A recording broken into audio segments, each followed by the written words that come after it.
He turned his eyes back to the lanai. What was the difference, he asked himself, between the shameless, grass-girdled hula dancers and the décolleté dancers of the women of his own race? Was there an essential difference, or was it a matter of degree? As he pondered the problem, a hand rested on his shoulder. "Hello, Ford. What are you doing here? Isn't this a bit festive?" "I try to be lenient, Dr. Kennedy, even as I look on," Percival Ford answered gravely. "Won't you sit down?"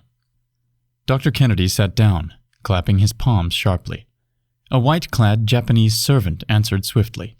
Scotch and soda was Kennedy's order.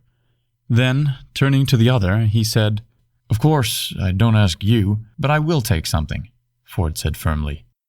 The doctor's eyes showed surprise, and the servant waited. "Boy, a lemonade, please." The doctor laughed at it heartily, as a joke on himself, and glanced at the musicians under the howe tree. "Why, it's the Aloha Orchestra," he said. "I thought they were with the Hawaiian Hotel on Tuesday nights. Some rumpus, I guess." His eyes paused for a moment, and dwelt upon the one who was playing a guitar and singing a Hawaiian song to the accompaniment of all the instruments. His face became grave as he looked at the singer, and it was still grave as he turned it to his companion. "Look here, Ford, isn't it time you let up on Joe Garland? I understand you are in opposition to the promotion committee sending him to the States on this surfboard proposition, and I've been wanting to speak to you about it. I should have thought you'd be glad to get him out of the country. It would be a good way to end your persecution of him."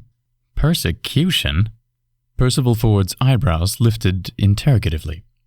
"Call it by any name you please," Kennedy went on. "You've hounded that poor devil for years. It's not his fault, even you will admit that." "Not his fault?" Percival Ford's thin lips drew tightly together for a moment. "Joe Garland is dissolute and idle. He's always been a wastrel, a profligate. But that's no reason you should keep on after him the way you do. I've watched you from the beginning.